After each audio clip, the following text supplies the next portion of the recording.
हैं या जॉब करते हैं तो कितना मुश्किल होता है पैसा हाथ में आना, लेकिन हॉस्पिटल में वही मुश्किल से कमाया हुआ पैसा हाथ से बालू की तरह निकल जाता है। फिर भी हम सभी अस्पताल में जितना पैसा मांगा जाता है खर्च करते हैं। अगर किसी के पास पैसा नहीं होता तो वो उधार लेता है, लेकिन इलाज तो करवाता ही है। अस्पताल में पहले दिन ही सबसे ज़्यादा टेस्ट होते हैं, कुछ सर्जिकल आइटम्स भी खरीदे जाते हैं, इसी दिन सबसे ज़्यादा दवाइयाँ लिखी जाती हैं। हॉस्पिटल में कुछ पैसा एडवांस के तौर पर भी जमा किया जाता है। हमने भी वही सब किया, हमें भी दवाइयाँ लाने के लिए कहा गया। आजकल हर हॉस्पिटल का अपना मेडिकल स्टोर होता है, सो यहाँ भी था। हमने दवा ली और हमारा जो पहला बिल बना वह था 8,369 रुपये का। हमने अपनी जेब से इतने रुपए निकाले और देना चाहा तो पता चला कि हमें तो सिर्फ 4,620 रुपये ही देना है। क्या आपके साथ ऐसा कभी हुआ है कि आपने 8,300 रुपये की दवाइयाँ खरीदी हों और किसी अस्पताल ने आपको 4,600 रुपये ही लिए हों? शायद नहीं। हमारे साथ भी पहले ऐसा कभी नहीं हुआ था। अब यह बिल देखिए, दवाओं की कुल कीमत है 8,369 रुपये, जिसके नीचे लिखा है डिस्काउंट 3,748 रुपये।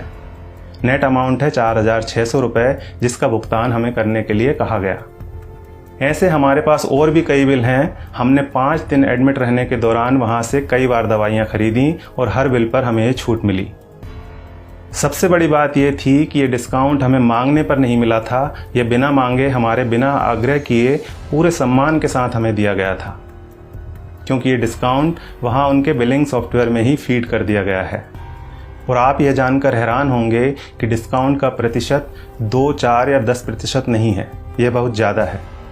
कुछ सर्जिकल और इंजेक्टेबल में डिस्काउंट 91% यानी 91% तक हैं, और जितने भी पेशेंट वहाँ एडमिट हैं सबको इसका लाभ मिल रहा है। अब आपके मन में सवाल उठ रहा होगा कि ऐसा क्यों? हम भी यही सोच रहे थे कि आखिर ऐसा क्यों। तो हमने डॉक्टर साहब से सीधे पूछ लिया, क्योंकि इसका जवाब तो वही दे सकते थे। फिर उन्होंने हमें बताया कि क्यों उनके अस्पताल में इतना डिस्काउंट दिया जाता है। उन्होंने हमें समझाया कि MRP का खेल क्या होता है। एक उदाहरण के तौर पर उन्होंने बताया कि एक इंजेक्शन 270 रुपये का आता है और उस पर MRP आती है 1,000 रुपये। उन्होंने कहा कि मेरा मन नहीं माना कि मैं 270 रुपये का वह इंजेक्शन अपने पेशेंट को 1,000 रुपये में बेच दूँ। मैं डॉक्टर हूँ, मुझे अपनी फ़ीस और मेरे हॉस्पिटल की दूसरी सेवाओं का चार्ज मरीज से लेना है। 270 रुपये का इंजेक्शन 1,000 में नहीं बेचना। ये बात तो हुई डॉक्टर संजय कुमार के नैतिक मूल्यों की। अब यहाँ सवाल ये है कि दूसरे ज़्यादातर अस्पतालों के मालिकों ने क्या अपना ज़मीर बेच दिया है? बेबी गैस्ट्रो केयर अस्पताल के डॉक्टर संजय कुमार की तरह ये क्यों नहीं कहते कि हमें भी अपनी सर्विसेज का पैसा ही मरीज से लेना है? वे क्यों नहीं कहते कि 270 रुपये का इंजेक्शन 1,000 में हम नहीं बेचेंगे? दूसरा सवाल ये है कि आखिर दवा कंपनियों द्वारा इतनी MRP लिखी ही क्यों जा रही है?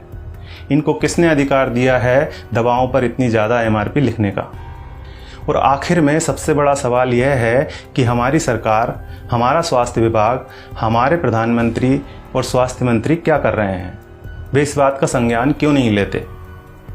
क्या दवा कंपनियों द्वारा लिखी जा रही MRP पर अंकुश लगाना नोटबंदी या धारा 370 हटाने से ज़्यादा कठिन काम है?